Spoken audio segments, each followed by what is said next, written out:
Ladies and gentlemen, welcome to Palazzo Strozzi, and I really look forward to this very interesting panel. I'm Arturo Garanzino, Director General of Fondazione Palazzo Strozzi. I'm just here to welcome you here this afternoon. And I just would like to repeat again how happy I am, express my gratitude to the Frankenthaler Foundation of New York, to the chairwoman Lisa Motherwell, the director Elizabeth Smith, and the deputy director James Mer Thomas for this collaboration. It was a very, very nice trip together. But at the same time, the trip starts today because, as you know, this is the opening day of our great exhibition. Okay, where is Doug Dreishpoon? Here it is, which I would like to thank you especially because he did an amazing job, and the exhibition downstairs is just unbelievable. Everybody is very, very happy. So thank you, Doug, again, and I leave you the stage, please.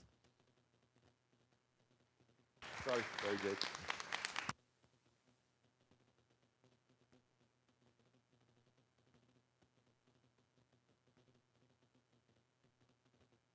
Okay, I think you. Yes. It's good. Hi, can everyone hear me? Thank you so much, Arturo. And on behalf of the Frankenthaler Foundation, we'd like to thank the leadership and team here at the Fondazione Palazzo Strozzi. I know I certainly speak for Elizabeth Smith, Doug Dreishpoon, and our team when we say it has been phenomenal to work with all of you on such a beautifully organized and executed project, and it's been a terrific week. My name is James Merle Thomas. I'm the Deputy Director at the Helen Frankenthaler Foundation, where along with Elizabeth Smith, our Executive Director, and Douglas Dreishpoon, I help to oversee our philanthropic work and our strategic partnerships. Before I provide biographies for today's speakers, a word on today's format.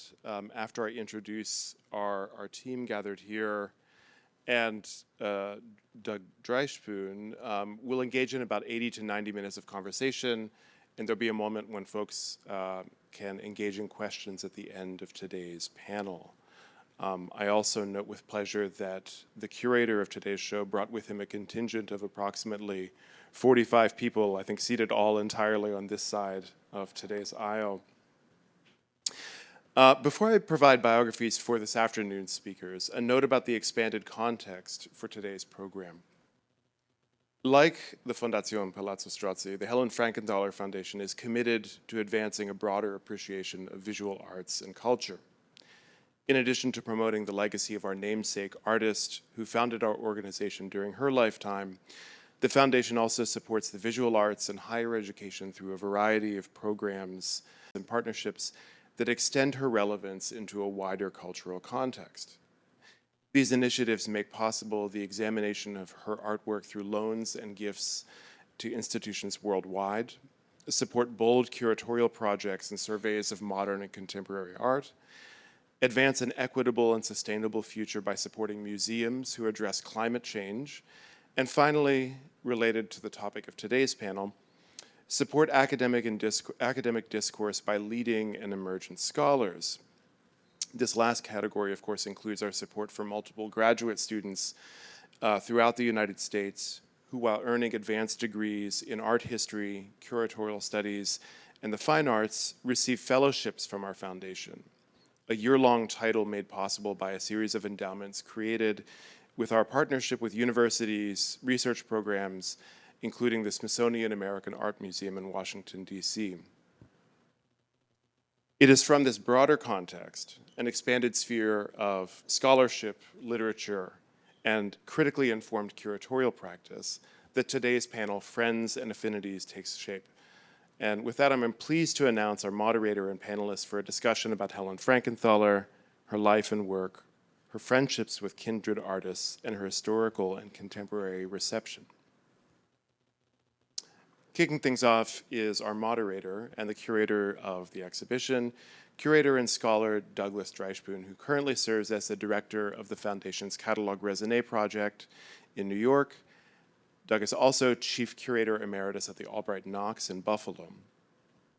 Over the past 30 years, Dreishpoon has held roles in various American museums, including his service as curator of collections at the Weatherspoon Museum of Art at the University of North Carolina in Greensboro, and curator of contemporary art at the Tampa Museum of Art, positions throughout the 1990s. His writing and scholarship is widely recognized, comprising essays, interviews, and reviews published in Art in America, Art Journal, The Brooklyn Rail, as well as multiple exhibition catalogs and collected volumes. His extended tenure in Buffalo included many projects and publications, far too many to list here. Highlights include The Long Curve, 150 Years of Visionary Collecting at the Albright Knox Gallery, and Giving Up One's Mark, Helen Frankenthaler in the 1960s and 70s from 2014, a project that I think in some ways led to his current role at the foundation. Meanwhile, Doug's scholarly expertise and critical retrospectives on artists ranging from Robert Mangold, Kenneth Price, and Paul Feely, among others, have shaped his standing as a key contributor to the understanding of post-war American art. Dreishpoon holds a doctorate from the Graduate Center of the City University of New York, and has served on the board of the American section of the International Association of Art Critics. I also note that prior to joining the foundation, Doug served as a key advisor to the then nascent Holt Smithson Foundation, a US-based nonprofit also concerned with the entwined legacies of two American artists, Robert Smithson and Nancy Holt, whose respective practices and legacies are equally bound up, I think, in the themes of influence, affinity, and exchange.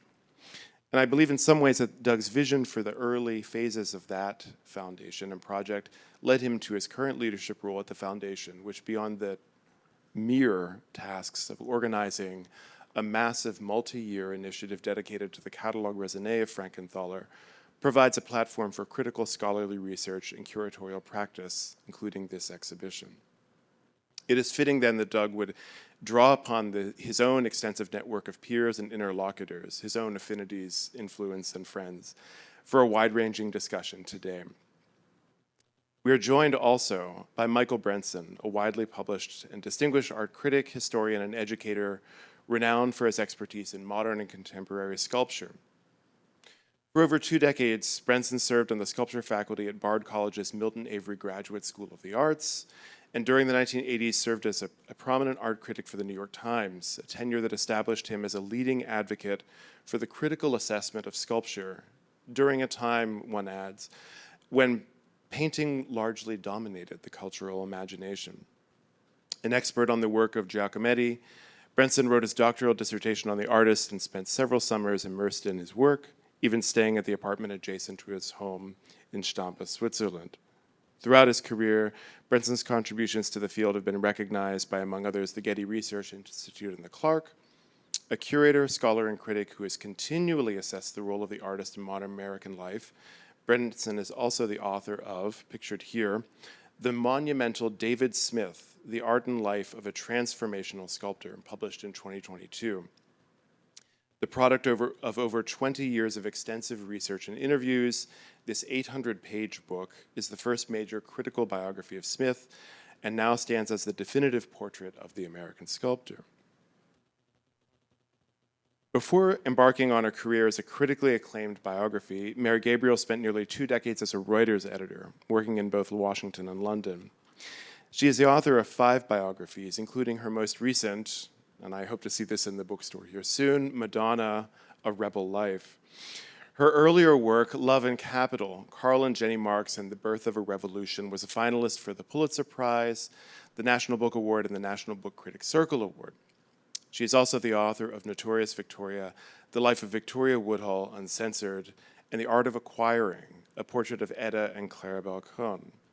Relevant to today's panel, of course, is her award-winning book, produced with a deep and rich collaboration with the foundation just as it was beginning, Ninth Street Women, Lee Krasner, Elaine de Kooning, Grace Hartigan, Joan Mitchell, and Helen Frankenthaler, 5 painters and the movement that changed modern art. This title received, among others, the 2022 NYU Axon Foundation Prize for Narrative Nonfiction and the Mary Lynn Kotz Award from the Library of Virginia and the Virginia MFA. An extraordinary exploration of New York's post-war art scene, the book mounts a defining contribution to the history of modern art and narrative nonfiction and examines 5 remarkable women artists, Frankenthaler among them. With a masterful blend of scholarship, narrative depth, and critical insight, The book challenges traditionally male-dominated retellings of the era, and in her telling, the boozy machismo and tales of tortured interiority give way to a very intricate and often untold story of these 5 artists.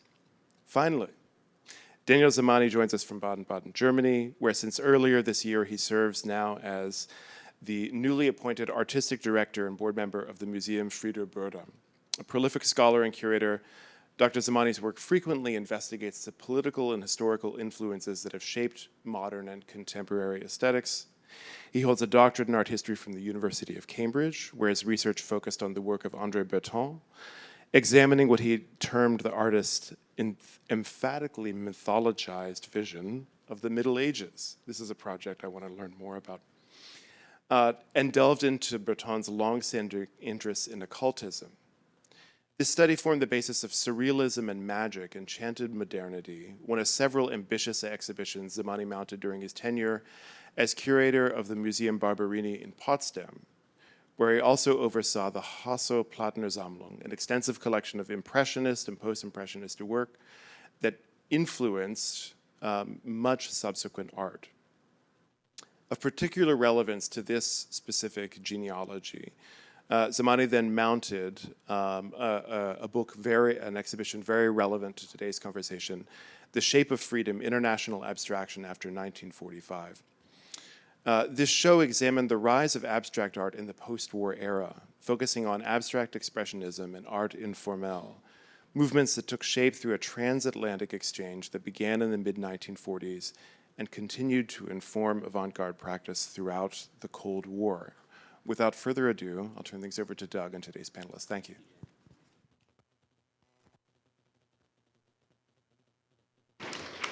Thank you. It's a pleasure to be here. I feel like after those introductions, there's not a lot to talk about, but I think we can conjure up a few ideas. I am delighted that all of you have joined me. You should know that, Michael came out of New York, Mary came out of Ireland, and Daniel came out of Germany. So we've gathered a Benetton situation here, which delights me to no end. The exhibition raises a lot of ideas.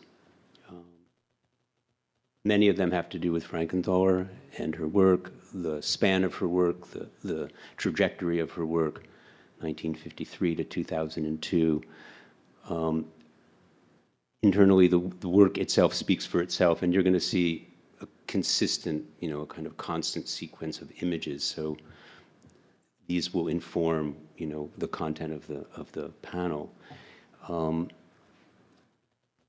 Part of the fabric of the exhibition is friendship, and it's something now that has seeped into my artistic and art historical consciousness, and is something that I think about a lot now. I think about how artists communicate, how they speak to each other, what they might say to each other, and some of those things we'll never know. To be inside an artist's studio where 2 artists are speaking, or a fly on the wall, would be some kind of transcendent experience, but sadly, many of us and most of us will never have been there. So what we rely on is documentation, archival evidence, letters, and a good sense of intuition. So I've brought together 3 people who will speak on Frankenthaler and Frankenthaler's friends, to put it quite simply. Daniel will be our first speaker, and what we'll do is we'll run to my left. Each speaker will have comments and has prepared a text, but we also want it to be conversational, and we also want you, the audience, to come up with some really cogent questions that will make us think even more deeply. Daniel did this, and it was mentioned, The Shape of Freedom, which, to my mind, was an opportunity to reassess post-war American and European painting, abstract painting, from a very artist-centric point of view. So there are politics that come to bear during that period where art is easily appropriated by political systems and individuals and parties to propagate a certain point of view. it's not the way artists think. And artist to artist is very different than politician to artist. So I asked Daniel to talk about Frankenthaler's global, or if not global, European context, to give us a sense of, what the greater sphere of influence might look like. So, Daniel. I'm going to start a bit with the, let's say, both international and very local context that shaped Frankenthaler's early work. Since I'm the first speaker, I might recapitulate some very basic facts about Frankenthaler's life, just to give a grounding also to my fellow speakers afterwards. So Frankenthaler was born in 1928 in Manhattan. She came from a very privileged background. Her father, Alfred, was in New York State, a lawyer. He was a really influential, well-respected figure. And her mother, Martha Löwenstein, had emigrated as an infant from Germany, which I think was an important influence on Frankenthaler and maybe an aspect of her life, or if you think of in terms of her cultural DNA, that hasn't been explored yet to enough detail, as I think is the case with many of the members of what later became known as abstract expressionism. It was a very progressive, very liberal-minded Jewish family, and one that encouraged all of the three girls to pursue professional careers, which I think is also a very important point. So something where you might think another family might have held daughters back from trying to pursue a career in the liberal arts. That was not the case with Frankenthaler. She had a very strong grounding in the visual arts. She went to Dalton College in New York. She studied at Dalton School, Then she went to Bennington College, from where she graduated in 1949. She had the amazing luck to have, as one of her first teachers, the Mexican muralist, avant-garde painter Rufino Tamayo, who was very international in his outlook. And just 1 year after she graduated in 1949, she had her exhibition debut in 1950 in New York, and then was the youngest participant in the groundbreaking 1951 9th Street exhibition, which is really the moment where she entered that amazing avant-gardist group around artists such as Jackson Pollock and Mark Rothko, and early on made her mark in the New York art world.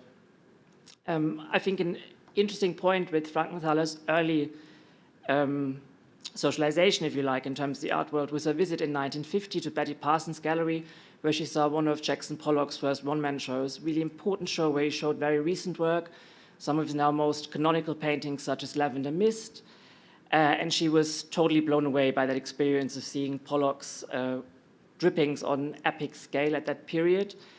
And I think it's a really interesting way that she remembered it when she looked back at meeting Pollock, seeing Pollock's work for the first time. She wrote about it as a foreign country, and that it was a place that fascinated her and a land where she wanted to live, but that she felt that she would have to master the language first. And I think that's a very clever way of speaking about abstraction, because abstraction in around 1950 is a world language, and everyone can speak it, everyone can dialogue within it, but you have to understand the language first. It was very much a world language, an international language, and maybe a voice that she first encountered in the work of Jackson Pollock, but it was also a world language that had European roots and a very, very strong European context.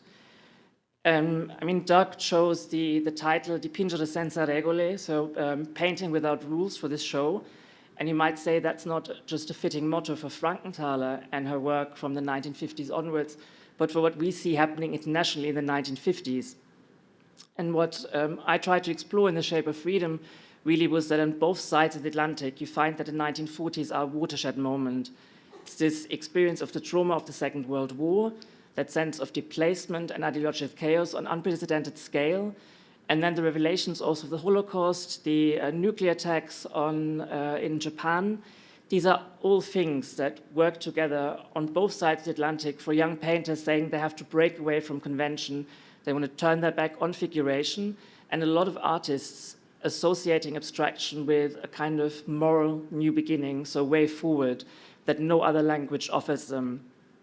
And you find also both in Paris and in New York, it's the same ideals that these young artists strive for, including Frankenthaler. So it's artistic self-expression, it's a disregard for conventional compositional formula, the supremacy of the artistic gesture, the body becoming an integral part of in a performative way, if you like, of the act of painting, and of course a very innovative handling of paint. So Frankenthaler sees in 1951 another one-man show of Pollock at Betty Parsons with his black pourings, and as many of you know, she then in 1952 paints her landmark work, Mountains and Sea, where she uses these highly diluted paints in a way of using automatic techniques like the Surrealists did before the New York avant-garde.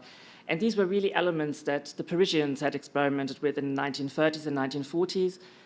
And another key influence of Frankenthaler was, of course, her 5-year liaison with the American critic Clement Greenberg. He was one of her staunchest champions and, of course, one of the most vociferous critics to launch the career of the abstract expressionists.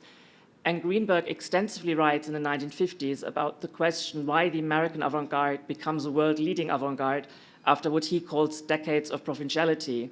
And one of the reasons Greenberg comes up with in his writing is that he says they finally see themselves exposed to so much of the best avant-garde painting from Europe, including the highest concentration of world-class works produced in Paris in the 1930s and 1940s.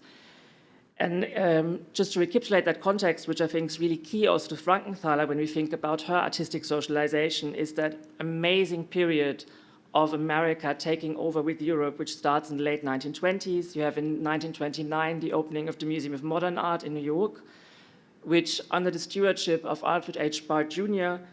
becomes one of the world-leading institutions for modern art. There's major retrospectives on all the leading artists from Europe, including landmark shows on Picasso and Matisse in the 1930s, but also groundbreaking thematic shows such as the 1936 show on Dada and Surrealism, which he staged with the help of André Breton in Paris.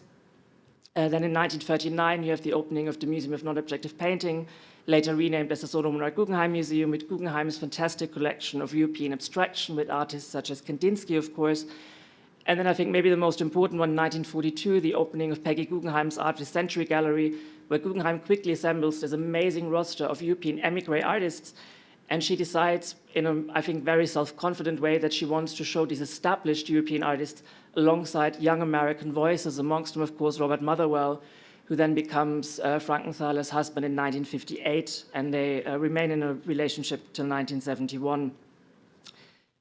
And so if you like, with Frankenthaler's soak stain technique, her very innovative handling of paint, the way how she works with the canvas lying on the floor, this really is not just a language of abstract expressionism, it's an international language developed in that time in a dialogue between the Europeans and the Americans.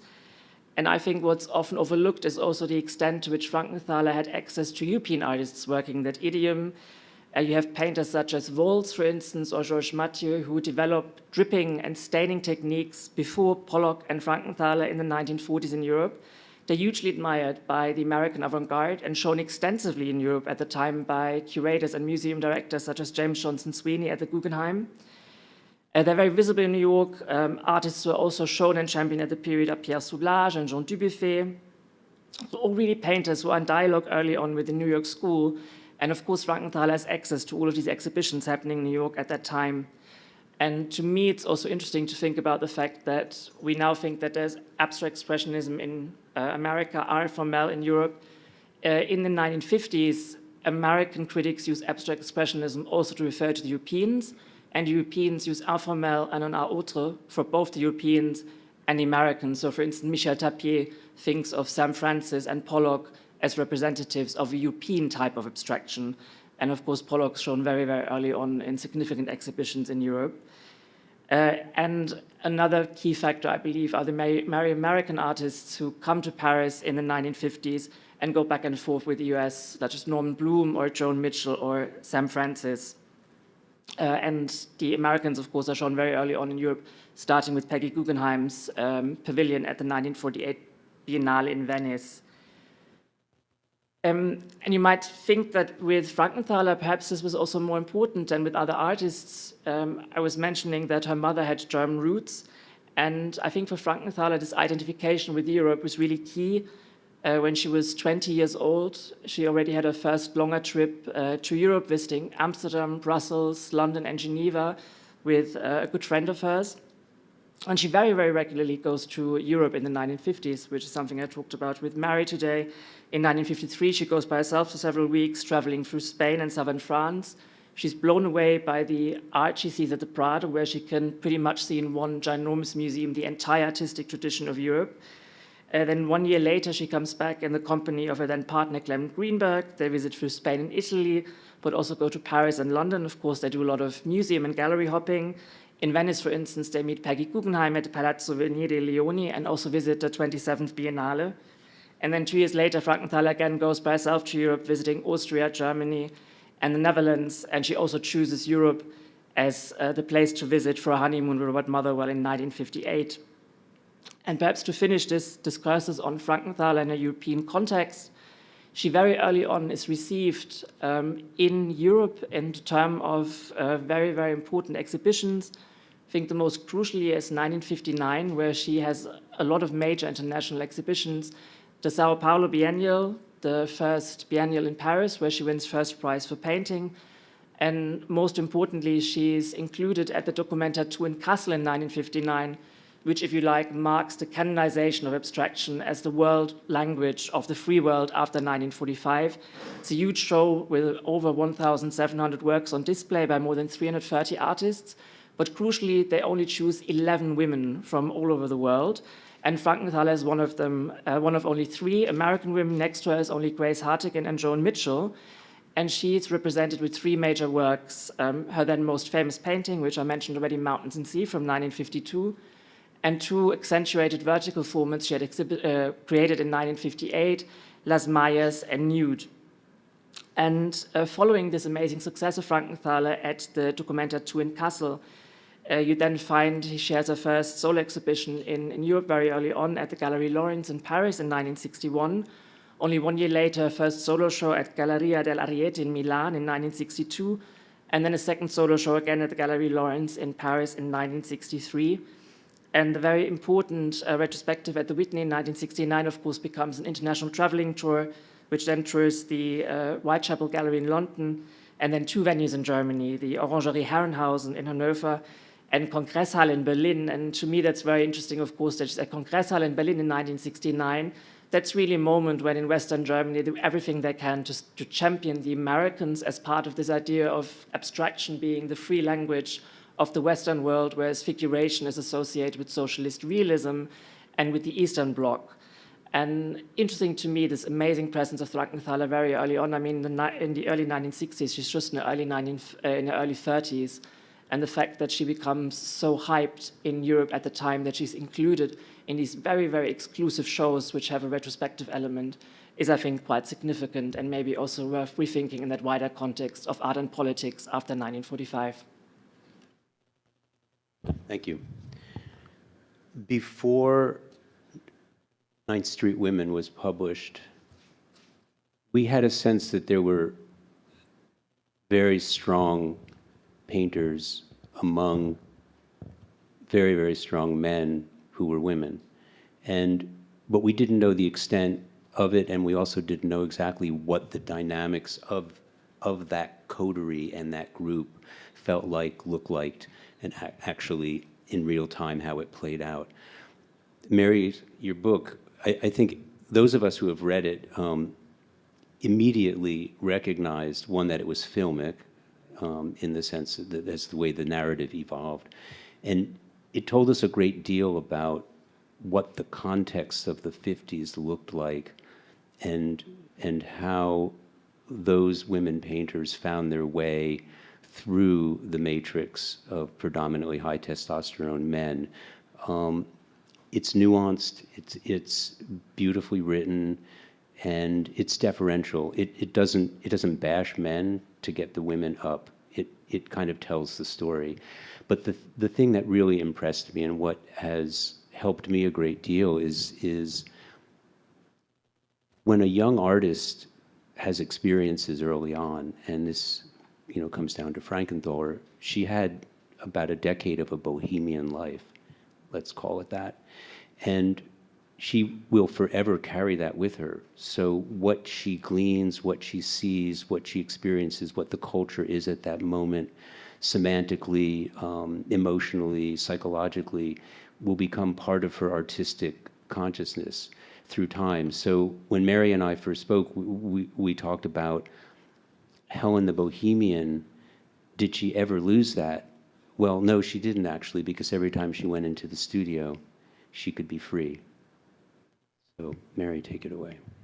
Hey, thank you so much, Doug. And Daniel, thank you. That was so enlightening. I could just sit back and listen to you for the rest of the afternoon. I'm going to cover, by necessity, a little bit of what Daniel just said, but my focus is going to be Helen's very early years in New York, the communities that she was involved in. So here I go. I often wonder what the artists in mid-century New York who worked together, played together, and inspired each other would think if they saw how history had diminished their glorious enterprise. It's ironic that in retroactively lumping those artists together as part of a movement, art historians have not broadened the discussion but narrowed it.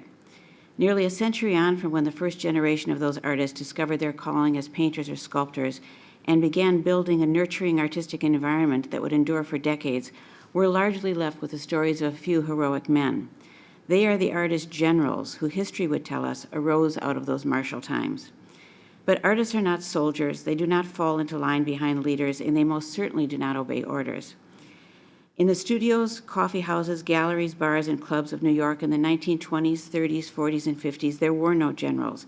The story we've been taught, therefore, recounting the first truly impactful moment in American art history is quite simply wrong. The real story of the birth and rise of what has come to be called abstract expressionism is a tale of community. It's the story of painters, sculptors, authors, critics, poets, composers, photographers, and philosophers who worked together and inspired each other so that each could find their own unique artistic voice. Far from an army, what those artists created was a virtuosi choir. The visual songs they eventually sang, which surprised even themselves, resonated with such profound honesty that they continue to influence artists across genres globally to this day. In recent years, the women who form part of the movement have been belatedly recognized for their importance. Their rediscovery is part of a general cultural awakening to the secret that, contrary to accepted history, the individuals who comprise half the world's population have, in fact, made important contributions in all fields for centuries. Helen Frankenthaler is one of them.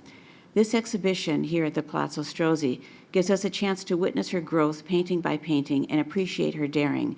And she truly was daring. Helen's was a high wire act. She thrived on risk. Rules, structures, strictures, shoulds represented unwanted limits, encumbrances. Like any great artist, she felt duty-bound to jettison them, and she did so quickly. Within 3 years of arriving on the scene in New York, she had absorbed the influences around her and moved past them. The result wasn't just a great statement on canvas or a new style of painting. In 1952, at the age of 23, she created a work, Mountains and Sea, that inspired a new school of painting. Helen was flying. But she wasn't alone, and that brings us back to the importance of community. Life on the edge where Helen existed artistically is a very dangerous place. I don't think I'm exaggerating when I say that few people have the strength or self-confidence to exist there alone.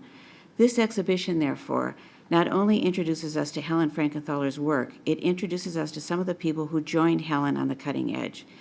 It demonstrates that Helen was emboldened to take the chances she needed to take because she was part of an artistic community that supported her, inspired her, challenged her, as she supported, inspired, and challenged her fellows. And it shows us, crucially, that in order to understand an artist's work with any degree of depth, you must acquaint yourself with the artist's life, and that means broadening the picture to include the people and things around her, especially for a socially insatiable artist like Helen. Her discoveries in the studio might be solitary adventures, but her life leading up to those moments, the events that informed those discoveries, were riotous and rich in the extreme. As Elaine de Kooning said, important movements in art always have taken place where groups of artists could get together, and then something happens. It's some kind of electricity. A movement is never started by one. It's always give and take. In a community of artists, there are people you learn from, and there are people you learn with, and both were critical to Helen's work. Let's first consider the people she learned from. Before she arrived on the downtown New York art scene in late 1949, Helen had learned technique, as Daniel referred to, or what she called a third turpentine, a third linseed oil, a third varnish, from her teacher, the Mexican muralist Rufino Tamayo. But he also taught her what it meant to be an artist, the seriousness of it, the respect an artist needed to have for her work, and, most crucially for Helen, because it forms her very core, the absolute joy, the wild exhilaration of creation. As a young woman at Bennington College, Helen studied with many people who opened her intellectual horizons, among them the Marxist philosopher Erich Fromm and the literary theorist Kenneth Burke, who Helen said changed her life because he introduced her to the meanings of symbols in art and language. But her most important teacher at Bennington by far was the painter Paul Feely. He expanded young Helen's painterly vocabulary to include the history of art up to Cubism, which in the United States in 1946 was still frighteningly avant-garde. Feely also taught Helen independence of thought, and he stressed the necessity of exchanging ideas. He believed artists should be able to discuss their work, not to justify it, but to explain what they were after. By expressing their ideas publicly, artists clarified them so they could better understand where they were headed privately. That was where Helen was artistically when she landed back in New York. She was in every way an eager student, confident in the extreme, and impatient to begin her life as a painter. Her lodestar was stimulation, intellectual, creative, social. Finding a studio, she began churning out Picassos, only to realize that the paintings, which just a few months before might have been acceptable to her, no longer were. Said Helen, "I had it under control. It looked good, but it was student, and it wasn't satisfying to me or to the thing itself." Enter Clement Greenberg. There are a few people in Helen's life, her first had been her father, and then later, a future influence would be her husband, Robert Motherwell, who were pivotal to the course she would take. It wasn't that they directed or controlled her, which I doubt that any man could have. It was that they opened a door she could walk through if she chose to. In the spring of 1950, Helen met one of them, Clem Greenberg. He was the most important art critic in New York at the time, the chief propagandist and arbiter of the art coming out of obscure studios from Long Island to Bolton Landing, from Greenwich Village to Chelsea. What he said about art mattered enormously to the artists because few others were talking about them, and most people who did treated them with derision. Clem's pronouncements made waves nationally, even internationally, but most importantly among the artists themselves. What he said was discussed endlessly among them. For better or worse, as a critic, Clem was king. He became Helen's lover and her next teacher, but perhaps teacher isn't the correct term. He became a conduit, her ticket into the underground art world just as it was about to explode. The first generation artists who'd been struggling for 2 decades to create a new statement were finally breaking through. Each exhibition felt like an aesthetic earthquake. There could be no more thrilling time to be an artist or to associate with artists. At the age of 21, just as Helen was looking for a way out of Cubism, just as she ached to find her own direction, the people she met through Clem, the pioneers who were exploding the art world, pointed the way. The first was Hans Hofmann. It was Clem's suggestion that Helen study with that revered master at Provincetown, Massachusetts during the summer of 1950. For 2 decades, that German master had been teaching and inspiring artists of the New York School. He talked about painting, but much more importantly, he talked about art, the mystery and the romance of it, and he did so as a wise elder who had dedicated his life to painting with almost no material rewards to show for it. What he said was that all art is essentially self-portraiture, that an artist can look at a person or a thing or a landscape, but if they do their job, the final product will be a painting of themselves. That's because the artist who creates and the art they have created are by necessity one and the same. Helen made her first major breakthrough in painting that summer. Her 1950 work, Provincetown Bay, was when Helen Frankenthaler, the artist, first appeared on canvas. It's the perfect marriage of who Helen was and what Helen saw. It wasn't a painting of something. Helen had materialized a feeling. When Helen returned to New York, the entire landscape of that city and all the art in it were her inspirations. Traveling alone alongside Clem, having been accepted into his intellectual and creative circle, she absorbed it all. She watched as de Kooning began the first in his groundbreaking and unsettling series Woman. In his studio, she also saw his raw and subtle 1950 work, Excavation, in which Bill allowed, it seemed reluctantly, to allow color to creep back into his work after a black and white period. Having indulged herself in rich Kandinsky-like colors up to that point, Helen learned from the power of Bill's work that color needn't be what she called clear and bright and nameable. It could be a non-color. Back in her studio, her paintings became completely abstract, and in some cases, in works like Beach and Playa, almost bleached. But it was Jackson Pollock who moved the ground beneath young Helen and opened her eyes to the stars. She saw his 1950 exhibition of massive so-called drip paintings at Betty Parsons and said, quote, "I was overwhelmed. His work simply seemed to resonate. It captured my eye and my whole psychic metabolism at a crucial moment in my life. I was ready for what his paintings gave me." It wasn't that Helen wanted to paint Pollock's the way she had painted Picasso's and toyed with a version of it de Kooning. What she took from Jackson was his freedom. She said, "He opened the way for me and freed me to make my own mark. I mean, I wanted to live in this land. I had to live there. But how?" In the spring of 1951, during a visit with Clem to see Pollock and Lee Krasner at their home in Springs, Long Island, Helen found the way. She had wandered out to the barn where Pollock painted and discovered a new style he had begun. The work was black and white. In this exhibition, there's a painting called Number 14 by Jackson Pollock, which is an example. Well, that's pretty incredible timing. How did that happen? You read my mind. What struck Helen was not the lack of color, but Pollock's technique. He had begun to allow his paint to seep into the canvas's weave rather than build up on the top like a second skin. Pollock stained his canvases. Helen was intrigued. "My concern was always," she said, "where does one go from there?" Where she went is now history. On October 26, 1952, Helen would take Pollock's stain and adopt his dance, using her entire body to create a painting, to get inside of and on top of the painting, to create mountains and sea. Helen's work is descended most directly from Pollock and inspired by Pollock, but it is entirely her own. Those were a few of the people Helen learned from, but in many ways, I think more importantly, were the people she learned with. She entered the scene as part of the second generation. They were the artists who'd been children during the Great Depression, or in their teens or early 20s during the World War II. Their elders, like de Kooning, Pollock, Motherwell, and Lee Krasner, had become artists when to do so in the United States was a laughable ambition. To declare oneself an abstract artist was considered a greater folly still. Those elders also came of age at a time when, before 1929, the art that intrigued them existed largely in black and white art magazines. They had to, in other words, create from nothing. They started from zero. Helen and her generation had the benefit of that first generation's tradition. The younger artists came of age when modern art was accessible in museums and in color magazines. But most importantly, Helen's generation came of age when the idea of an American artist was no longer an absurdity. Sure, the artists they emulated weren't accepted or even liked by more than a very few, but they had weight, they had authority, and most of all, they had courage. They stood their ground against an onslaught of criticism. They were rebels, and there is nothing more attractive to a young person than that. Artists flocked to New York to be part of that revolution. When they arrived, the real artists among them found that their elders represented both wings and weights. They provided a direction and themselves as examples, but the younger artists each had to make their own discoveries in their own studios, and they needed to achieve something that went beyond their elders. They had the daunting task of having to improve upon genius. Through Clem, Helen met what she would call her posse. That was a group of younger artists like herself who revered their elders but were hell-bent on creating their own apocalypse. Grace Hardigan, Larry Rivers, Al Leslie, Joan Mitchell, Jane Freilicher, among others, formed her painter's circle.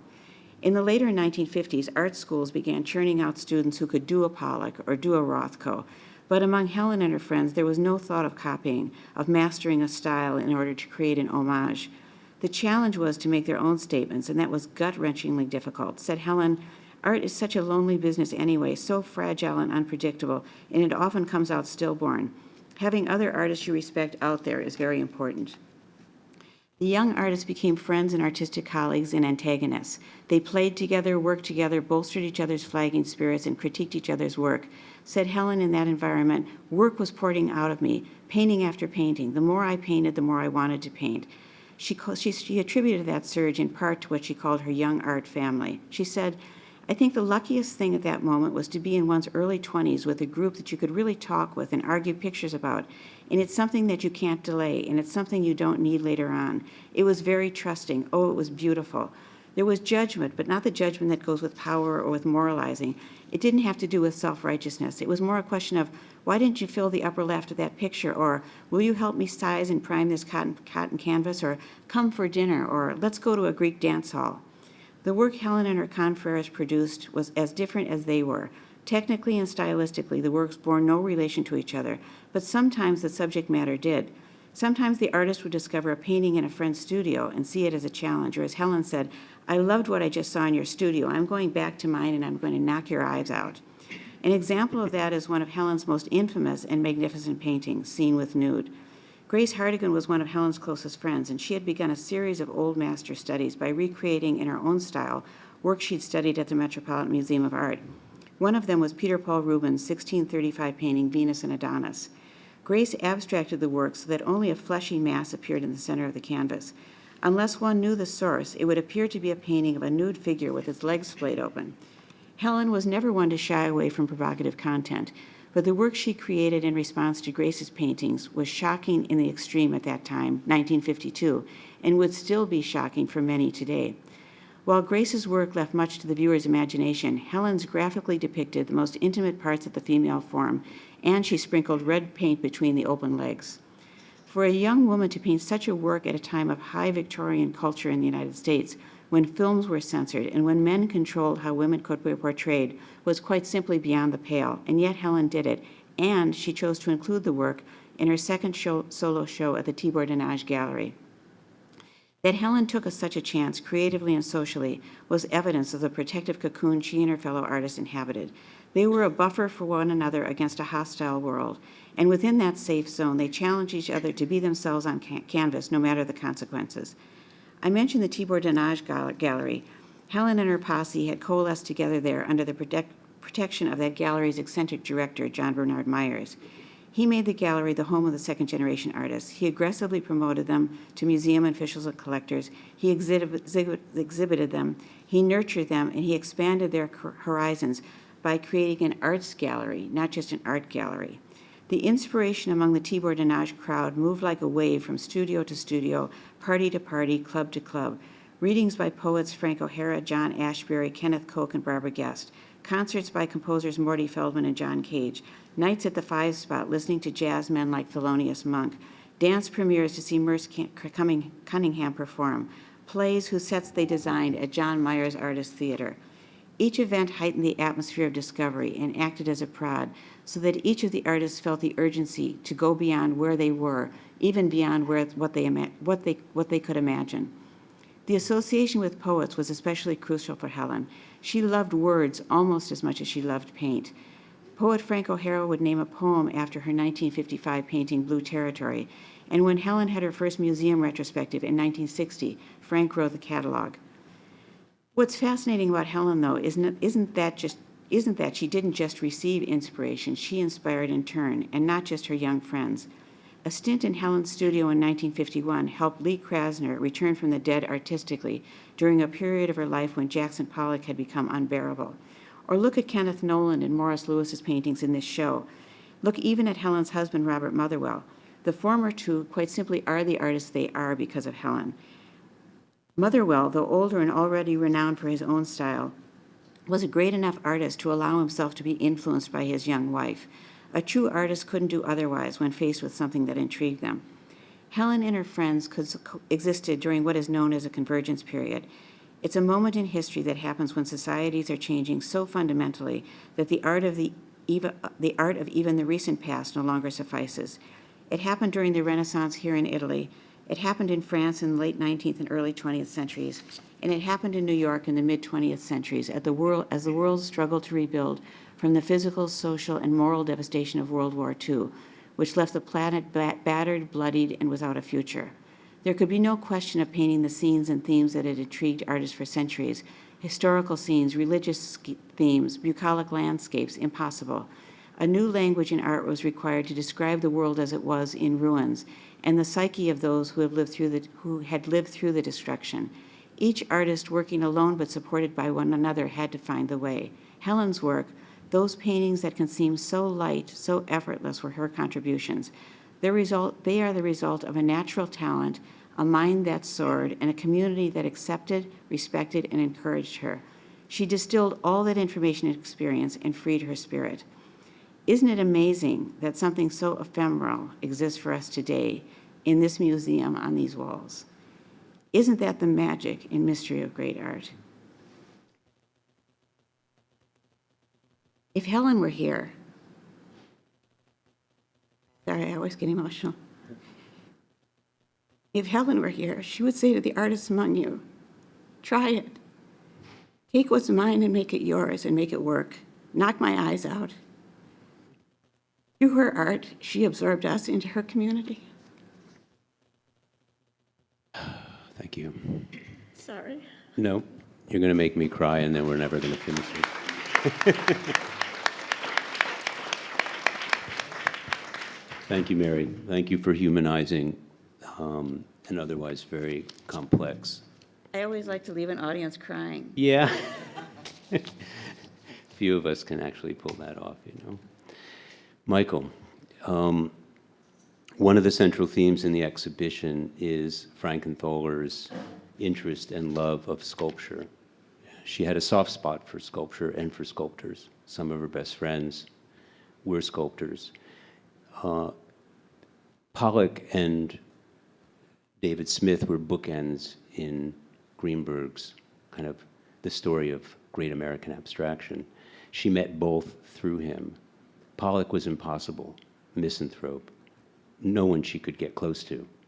Smith, on the other hand, was someone that she got very close to, was a mentor, someone who encouraged her, someone who shared a similar ethos, saccharine, somewhat melancholic, but amazingly, profoundly protean. The friendships that she had with Truett and Caro also are reflected in the exhibition and are shown, you know, very clearly in the correspondence that played out between them. You've done a lot of work on Smith, and in the process, you've sorted out what some of those friendships looked like, and particularly between Frankenthaler and Smith. So take it where you want to go. The one other thing I would say is that one of the first things that Frankenthaler acquired as an artist from another artist was Portrait of the Eagle's Keeper. It's in the exhibition. It's got its own room. It's chapel-like. It's beautiful. It's spotlit. And it's shown in situ in the sense that there's, you know, an image of their living room where it would have resided when she lived with Motherwell. Tell us about the relationship as you see it, and tell us about Helen from your point of view. Okay, can you hear me? Pop the little. Can you hear me? Okay. So first of all, I'm honored to be here with Mary and Daniel and Doug, and to be able to see this beautiful show in this amazing building. I'm probably going to ramble a little bit. I feel like I do want to talk a bit about the friendships and maybe the notion of friendship that runs through these letters that you reproduced in the catalog, which are pretty remarkable. And I also feel, you know, given what's happened before me, you know, from my distinguished colleagues, maybe to actually bring Smith into the story, that it feels like there's still like a painterly emphasis, or maybe even bias, and that was something that Smith was always fighting. That part of his project, if I can refer to that, was to bring sculpture to the level of painting. And I think that part of his success was his ability to do that. And obviously, he was very important to Helen. It was indeed a special friendship, and one that I hope at a certain point will get its own study, because I think it deserves it. So I'm going to talk just a little bit maybe about Truett and Caro and Helen. I had various ideas of what I was going to do here, and then I got waylaid a little bit by a quote from the Truett letter. And so I'm going to read the quote, and then I'm going to, you know, hopefully wind my way back to it in a way that makes moderate sense. So she wrote in the letter in January 15th, 1965, and this was 5 months before Smith died. And she was in Japan, and she wrote the letter to Helen. And she said, "David looms in my mind. He seems to me like a high Renaissance artist, Michelangelo, say, whose work makes our whole era more real. In fact, in a way, makes it. And I'm so struck by that language, work that makes our whole era more real, because people don't talk that way anymore. And I started to think, and this was like just a couple of hours ago, like, what does that mean? What could she have meant by that? So in talking about Smith maybe and why he seems to be so central to Doug's show and the friendships in it and the letters, I'm going to come back to that quote, and try to, begin to make some kind of sense out of it. But in the meantime, getting there. Okay, so Smith met Frankenthaler in 1951. He met Caro in 1959, and he met Caro at a dinner that Frankenthaler and Motherwell organized at their house, their townhouse in New York City, and it was partly to introduce them, and both Caro and Smith talked a good deal about sitting at a table where they were separated by Hedy Lamarr, the artist, and what that meant to them. But it was also an indication of the importance of the social events that Helen and Bob did and organized at their townhouse. They were social people, social in a way that not a lot of other people in the art world were. They lived fairly high off the hog. They could afford it.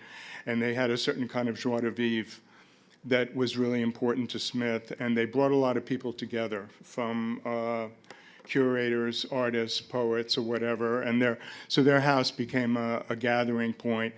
And it became really important to David Smith. He was the only person to whom they gave a key to their house.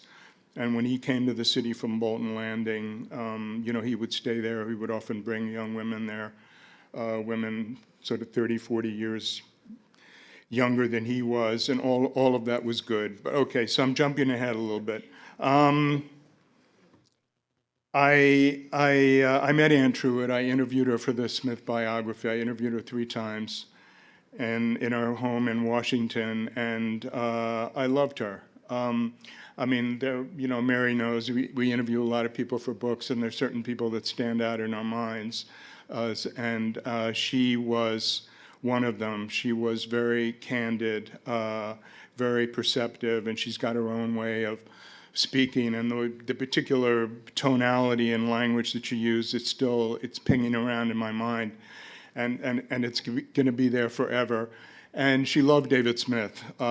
She met him, I think, in the early 60s, as with the Motherwells. They had children the same age, her and James Truitt, and Smith often stayed with them when he was visiting Jean Fries, who had left him in 1958, and Anne visited him in Bolton Landing and had tremendous memories of going to his shop and getting advice from him on how to work and what shoes to wear and how to use materials. And he was building the ponds, and she felt just like Helen did when she went up there, that this was some kind of fantastic world, some kind of amazing fantasy world in which the work was taking place, and then it was being put outdoors. So at any rate, she made very clear how important he was to her and spoke about him with a real zest. I mean, she was willing to talk to me 3 times, which is an indication of how important he was to her. Caro, I had a little bit of a longer relationship with him. I met him in 1982, very soon after I started the New York Times. I was asked to cover his Triangle Workshop, which was a place he built, artist studios in upstate New York, not far actually from where I live now. And I would see him periodically. I wrote a number of reviews, and I say all that because I think it made him predisposed to talking to me. And I interviewed him in his home in London, probably 2002, 2003. And his relationship with Smith was much more complicated than Truitt's.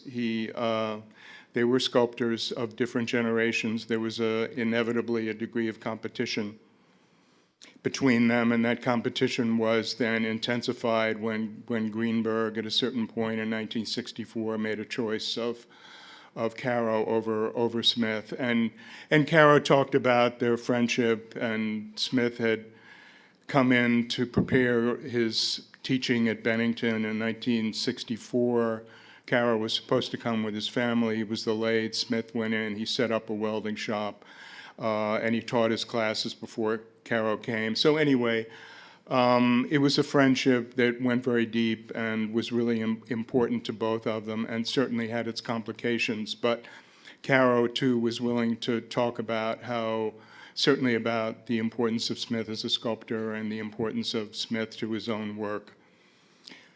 Helen, that was like a different story. So they met in 1951. She was 23. She had been a partner with Greenberg for a year. But it's my understanding that she bought the work before she visited Bolton Landing for the first time. And think about it, maybe a shot of the portrait of the Eagle's Keeper would come up. But think about that act of a young artist acquiring a work, albeit from someone who Greenberg had anointed as being the most important American sculptor, along with Pollock being the most important painter, and already said, too, that Smith was the most important, the best sculptor that had ever been produced in the United States. But the act of choosing that work, which is a very particular kind of work, of paying for it, and I think she said it took her weeks to pay for it, and what that would have meant to Smith as well, because he wasn't selling work, and people who were willing. He was always loyal to collectors and people who were willing to make the investment in him and demonstrate that through that how much they cared about the work. It was a special thing, and in terms of starting a bond, that's what I see as the beginning of it. And then she went up to Bolton Landing.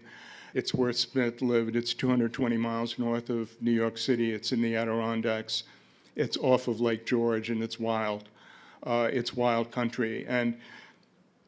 And she said that when she went up there and she saw that work in the landscape, she saw things she'd seen and imagined that she had never seen and imagined before. Because he was making work, he began to put work out in the field. And it was not just the originality of those drawings in space, it was seeing work that functioned in the landscape, like a work like Australia, which is like a multi-image of animal and human and plant, was put in the landscape and clearly intended in some way to function there as some kind of ritual object, the way a sculpture might have been put in the landscape 3,000, 4,000, 5,000 years before. And there was really nothing like that. And it left a mark on her. And she developed a friendship with him that preceded the marriage to Robert Motherwell in 1958, although that marriage really sealed it, and then, in her word, they became a trio, and it became something else. But Smith stored work periodically in the city where he could sell it. He brought work in. Helen was one of the people he stored work with. It was out of her studio that he sold work to Lois Orswell, who became his most important collector. She gave him the dinners. She put him up in New York along with Motherwell. They gave him a place in New York. They gave him a place in Provincetown. They gave him a place in which he felt that he belonged. And I consider that friendship unconditional. And it's an odd word, but she knew, and Motherwell knew everything about him. And he's got some darker sides to him. And they adored him, and they loved being around him, and they looked at work together, they drew together, they were in each other's studio together, they hung out, they ate good food, they had a good time, and it became a really special friendship. And and then the correspondence shows that between 1958 and 1965, it got closer and closer, and there's a special kind of intimacy to it, and Smith said to Helen at one or two points, if I do anything to disappoint you, let me know. And I think language like that, coming from someone like that who was such a a monumental figure is an indication of how important her opinion and their opinion was of him, and it was reciprocal. She depended on him, for his creativity, for his sort of mercurial way of being in the world, for his multi-personality, for his humor, and all of that. So, and the friendships, they were special. I mean, Doug used the term that they were, among artists, there's a special frequency, right? And a way that artists who were in it for similar reasons had of being together. It had a certain kind of language, and that language, even if art was more accepted in the 50s than it had been before, was really important. Like, they were still, on some level, outsiders. They still, in certain fundamental ways, didn't feel that they fit into American society. I think that might have gone deeper with Smith and the fights that he had in the 30s and 40s, but it was still there, and so they needed one another's support. They weren't sure if there was a public, so that the idea of knowing that they knew what one another was doing and that they were behind them and supportive of it meant more, I think, than we can imagine now. Even in the 50s, even as the art world was changing, and then these friendships became like more and more important, and it's very clear to me that they needed one another's existences, that it was really important to Smith that Helen and Bob were there, and they were there for him, and simply that they were. And it was reciprocal. It was true on the other side. And if you read what Helen wrote after Smith died, how devastated she was, the kind of what went out of her life at that point, it's clear how strong, how important the friendship was. Okay, so I'm just going to come back to that quote at the beginning from Anne, and where she talked about him, Smith, as maybe being a high Renaissance figure, and talked about that he was one of those people who made the world more real, and maybe, just end with a sense of what that would mean. Smith was a sculptor. He was also a painter. He was also a draftsman. He was also a photographer. He was also someone who wrote.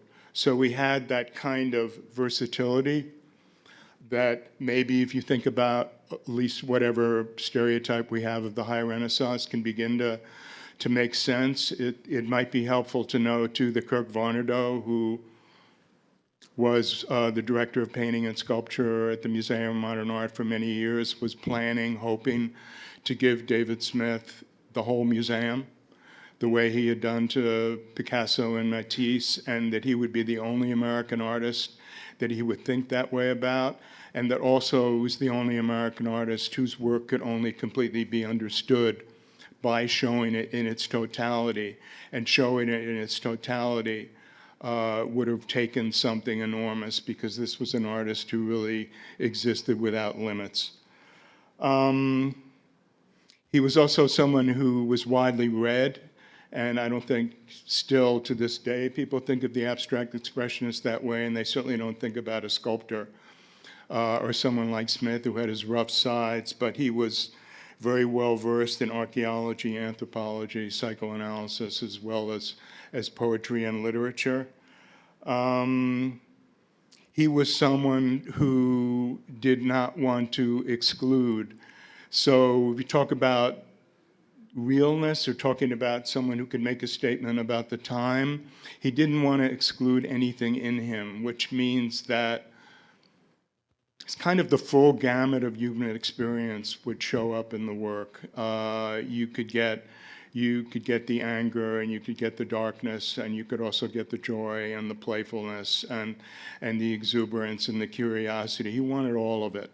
And that too is like a kind of bigness that was unusual, and maybe something that could really only manifest itself in sculpture. at that time. And I think, you know, Helen and Anne definitely saw that. So to see, to remember, to think, and also a sense of what human subjectivity was in its fullness, which is partly what I'm trying to get at through this idea of a totality, or not excluding anything and wanting to work without limits, and wanting to break rules, which is, you know, the subject of Doug's show. And maybe the only thing I'll mention with that is, you know, obviously how important the idea was. And for Smith, it definitely had a political dimension too, because Smith was of a generation that really wanted to change the world. So the fact of breaking rules, not accepting what came before, was also to begin to imagine what hadn't been imagined before. And that was ways of being in the world. That was also the idea of the human. That was also even the idea of what a human being could look like and be. So he was someone of, you know, tremendous kind of persuasiveness, and she used the word, you know, grandeur about him and his work, and complexity, and the fact that she had a feeling about that complexity and welcomed it, all of it, is an indication of her, but it's an indication of him, but it's an indication of her as well. Great.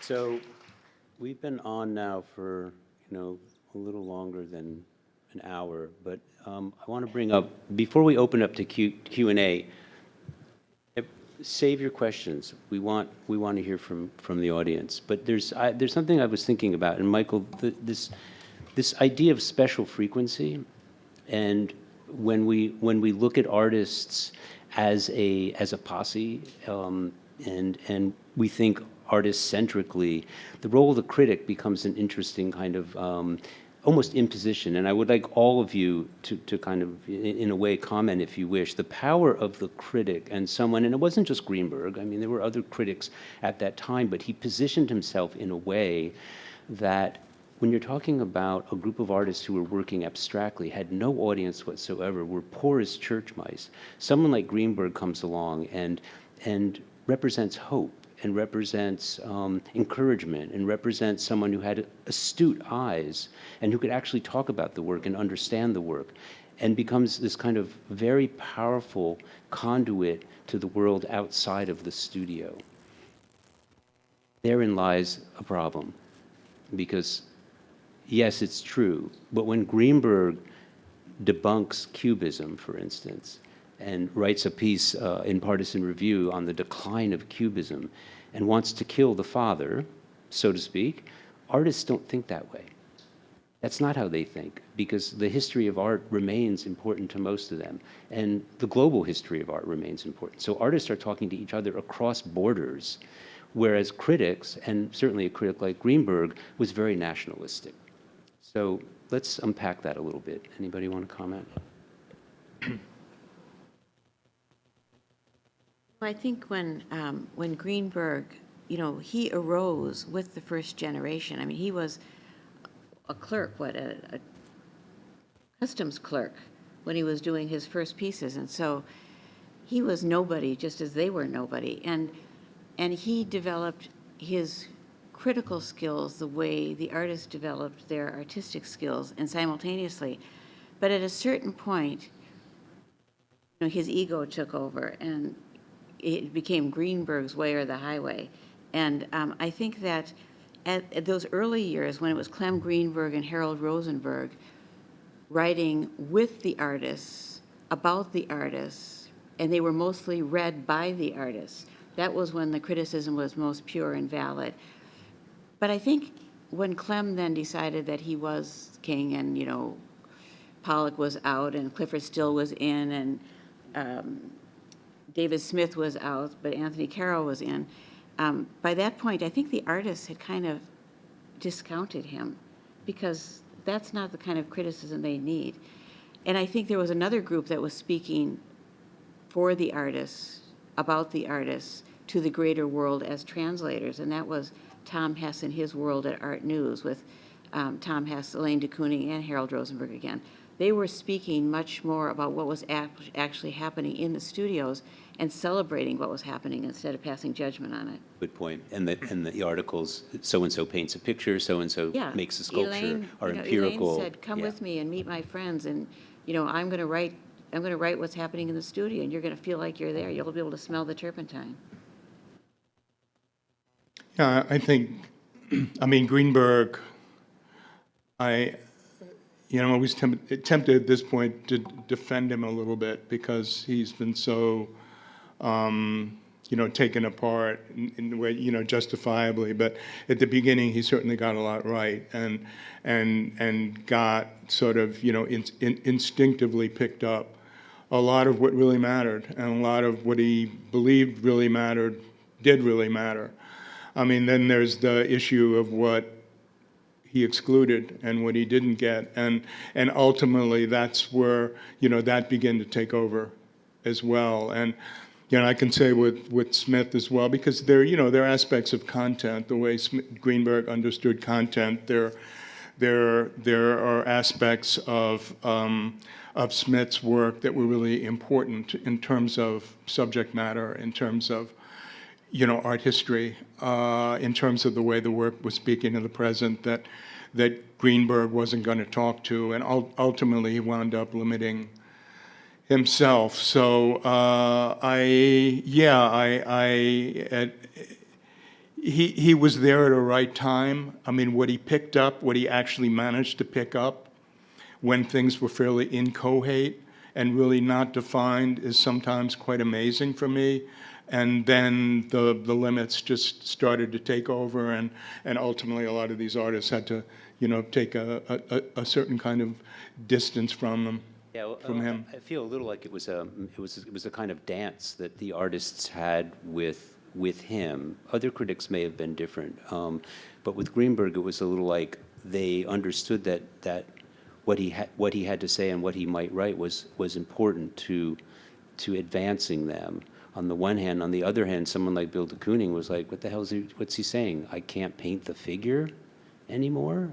It's like to deny, to even prescribe what is, acceptable subject matter seems dictatorial. But that, I'm being extreme, and it's much more nuanced. And actually, it would be interesting to do a study on all of the critics that were playing in that arena. We've got Hess and Rosenberg for sure, but there were other, and Campbell being one. It's an interesting story. Dan, any comment? I just think it's also important to think about the abstract expressionists in terms of their own stance, right? When we think about the avant-garde, we very much think of late 19th century France, and what we mean with avant-garde is that the artists themselves are their own curators. So they're the ones who do the critical discourse on themselves. And that's kind of new with the American painters in the 1940s, that they take over this kind of French coffee culture. They meet, they discuss their ideas at clubs. And I think this whole idea of the social glue is really important, that they come up with a vocabulary to distance themselves from the European past is, to my mind, really important. But we also often forget, I think, is how massively steep they were in terms of literature, in terms of new philosophical ideas in the 1940s. They're very much fixated on what's happening in France in terms of philosophy. They all read Sartre and Camus. They're very well spoken, and I think in terms of critical discourse, what's often forgotten is also the influence of people like Barnett Newman, and how they kind of, when they talk about their art, it's not just about technique or even abstraction as a kind of formal language. It's got to do with the human condition. It's got to do with the reasons of human existence. They're interested in questions of freedom, of liberty, in communication, in the transmission of emotion. What's the viewer do with it? And a lot of them are extremely articulate about it. So I think maybe Greenberg helps them in terms of establishing vocabulary, but a lot of them are very, very smart in terms of taking on this vocabulary. And if you think of Motherwell, how important he was in terms of the critical discourse at the period. And of course, Frankenthaler really moves in that kind of circle. And I like that Mary was using the word convergence times or periods, because really tectonic plates are shifting in the 1940s and 50s.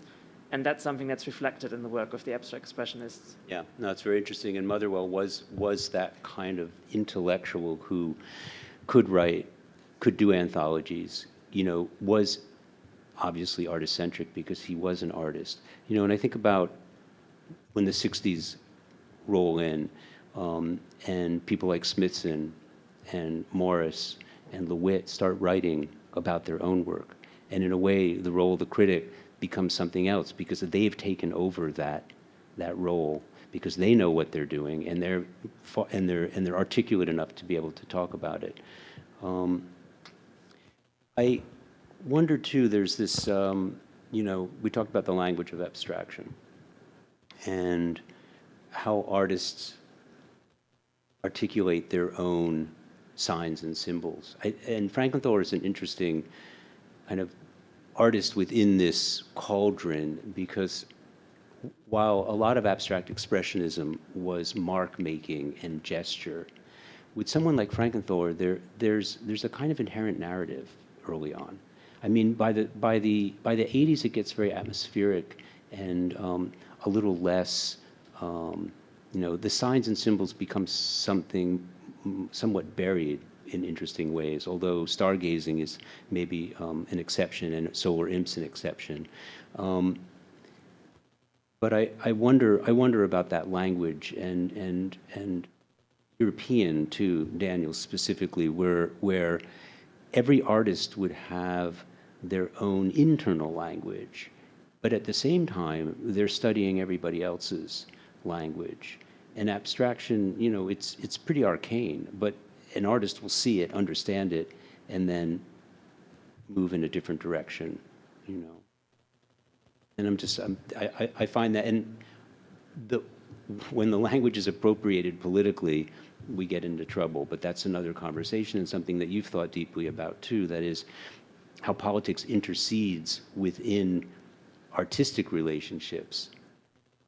Because artists don't think like politicians, and they don't make art to be political for the most part during this period post-war.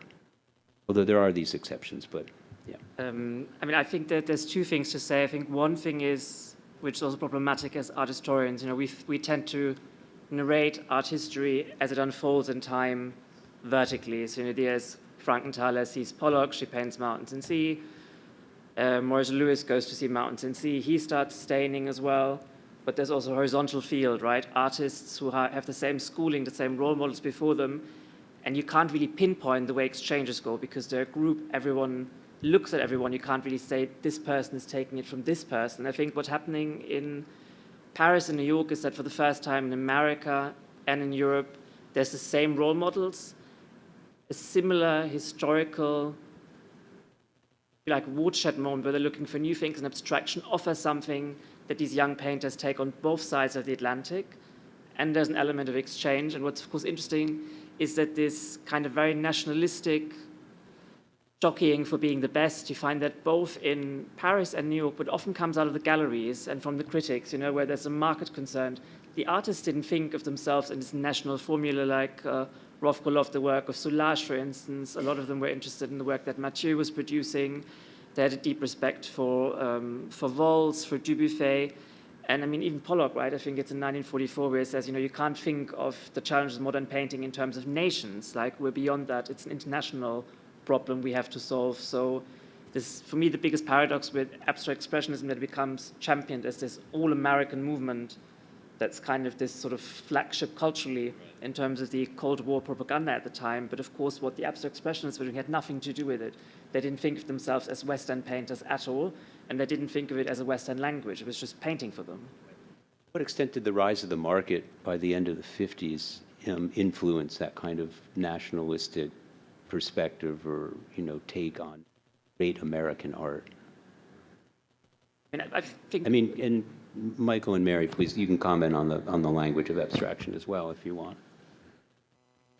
I was going to say something to what Daniel said, but about the idea of nationalism. When you think about, and then I'll get to the market, saying that these artists were international is absolutely true on so many levels because, one, their internationalism was a reaction against the nationalism that had driven the war that just destroyed the planet. So that was a political statement in itself.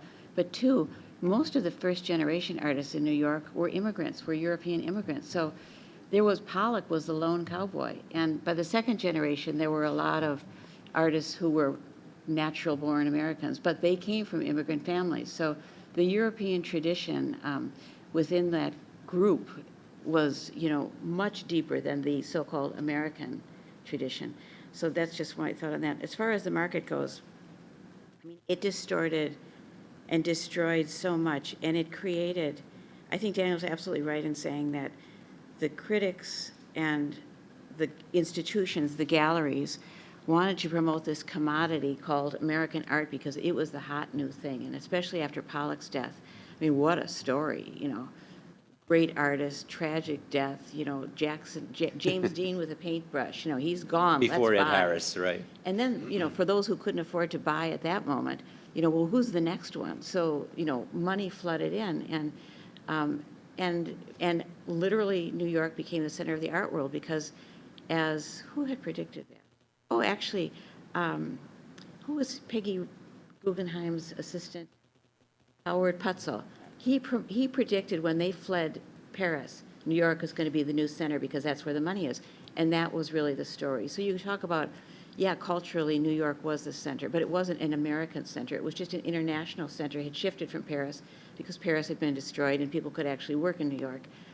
But when the money started pouring in, then it became a cultural center, like a banking center. You know, it became the City of London in New York. You know, it was the art version of the City of London. So, and it was really tragic because the artists who worked there, you know, sure enough, loved the money. But, you know, I think it was Stable Gallery owner.